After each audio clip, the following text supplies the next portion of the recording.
Thiruvananthapuram medical കോളേജിൽ വീണ്ടും lift ചതിച്ചു. വനിതാ ഡോക്ടറും സ്ട്രക്ചറിൽ കൊണ്ടുപോയ രോഗിയും ബന്ധുവും 20 മിനിറ്റോളം കുടുങ്ങി. ചികിത്സയ്ക്കെത്തിയ രോഗി 2 ദിവസം ലിഫ്റ്റിൽ കുടുങ്ങിയ സംഭവത്തിൽ മനുഷ്യാവകാശ കമ്മീഷൻ കേസെടുത്തു.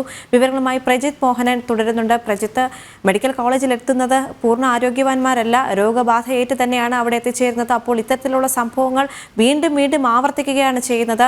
ഇന്നലെ നടന്ന സംഭവവുമായിട്ട് ബന്ധപ്പെട്ട് 42 മണിക്കൂറോളം ഒരു രോഗി ലിഫ്റ്റിൽ കുടുങ്ങിപ്പോകുന്ന ഒരു സാഹചര്യമുണ്ടായിരുന്നു. അത് മറികടന്നു. അതുമായി ബന്ധപ്പെട്ട് 2 ജീവനക്കാരെ സസ്പെൻഡ് ചെയ്യുന്ന ഒരു അവസ്ഥയും ഉണ്ടായിരുന്നു. 24 മണിക്കൂർ കഴിയുന്നതിന് മുമ്പാണ് വീണ്ടും ഒരു സംഭവം അരങ്ങേറിയിരിക്കുന്നത്. ഇതിൽ എന്ത് നടപടിയാണ് ഉണ്ടായിരിക്കുന്നത്? മറ്റു വിവരങ്ങൾ.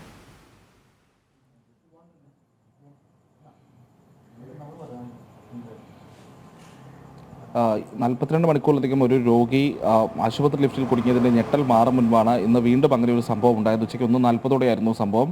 മെഡിക്കൽ കോളേജ് ആശുപത്രിയിലെ ENT വിഭാഗത്തിലെ ഒരു ഡോക്ടറും അതോടൊപ്പം CT സ്കാൻ എടുക്കാൻ പോയ രോഗിയും ബന്ധുവുമാണ് ഇങ്ങനെ ലിഫ്റ്റിൽ കുടുങ്ങിയത്. 7ാം നിലയിലെ കാഷ്വാലിറ്റിയിലെ 7ാം നമ്പർ ലിഫ്റ്റാണ് തകരാറിലായത്. ഇവർ കയറിയ ശേഷം താഴേക്ക് പോകുന്ന സമയത്ത് പകുതി എത്തിയതോടെ ലിഫ്റ്റ് നിന്ന് പോവുകയായിരുന്നു. പിന്നീട് 20 മിനിറ്റോളം അവർ അതിൽ കുടുങ്ങിയതിനു ശേഷമാണ് അവരെ പുറത്തെത്തിക്കാൻ സാധിച്ചത്. അതായത് കഴിഞ്ഞ ദിവസം ഉണ്ടായത് വലിയ രീതിയിലുള്ളൊരു മനുഷ്യാവകാശ ലംഘനം പോലെ, അല്ലെങ്കിൽ ആ രീതിയിലൊരു മനുഷ്യൻ അകത്തായി പെട്ടുപോകുന്ന ഒരവസ്ഥയുണ്ടായത്. അത് ആരും തിരിച്ചറിഞ്ഞില്ല എന്നുള്ളതൊക്കെ വലിയ രീതിയിൽ ചർച്ച ചെയ്യപ്പെട്ടിരുന്നു. പ്രത്യേകിച്ച് കേരളത്തിലെ ആരോഗ്യരംഗത്ത്, ഒരു സർക്കാർ ആരോഗ്യ കേന്ദ്രത്തിൽ ഇത്തരം അലംഭാവങ്ങൾ ഉണ്ടാകുന്നത്, അതായത് തകരാറിലാകുന്ന ലിഫ്റ്റ് പോലെയുള്ള സംവിധാനങ്ങൾ, മറ്റ് സംവിധാനങ്ങളൊന്നും നേരായ രീതിയിൽ പ്രവർത്തിക്കുന്നില്ല എന്നുള്ളൊരു പ്രശ്നം, അത് ഇപ്പോൾ മനുഷ്യാവകാശ കമ്മീഷൻ അടക്കമുള്ളവർ ആ വിഷയത്തിൽ ഇടപെട്ടിട്ടുണ്ട്.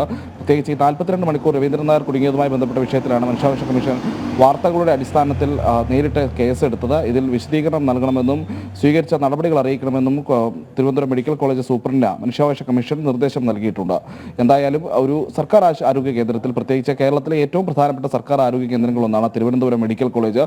ദിവസവും 100 അല്ലെങ്കിൽ 1000 രോഗികൾ ഓരോ ദിവസവും വന്നു പോകുന്ന ഒരു സർക്കാർ ആശുപത്രി, അത്രയധികം സംവിധാനങ്ങളും സൗകര്യങ്ങളും ഉണ്ട് എന്ന് സർക്കാർ കൊട്ടിഘോഷിക്കുന്ന ഒരു ആശുപത്രി, ഇടയ്ക്കിടയ്ക്ക് അവകാശവാദങ്ങൾ ഉന്നയിക്കുന്ന ഒരു ആശുപത്രി. ആ ആശുപത്രിയിലാണ് ലിഫ്റ്റ് തകരാറിലായതുകൊണ്ട് മാത്രം 2 തവണയായി രോഗികളും ഡോക്ടർമാരും കുടുങ്ങുന്ന ഒരു സാഹചര്യം ഉണ്ടായത്. അപ്പോൾ ഇതിൻ്റെയൊക്കെ പ്രവർത്തനങ്ങളും മെയിൻ്റനൻസും തുടങ്ങിയിട്ടുള്ള കാര്യങ്ങളിലൊക്കെ എത്രത്തോളം ശ്രദ്ധ പുലർത്തിയിട്ടുണ്ട് സർക്കാരും ആരോഗ്യവകുപ്പും എന്നതൊക്കെയുള്ളൊരു വ്യക്തമാക്കുന്നത് കൂടിയാണ് ഈ സംഭവം. ദേവിക.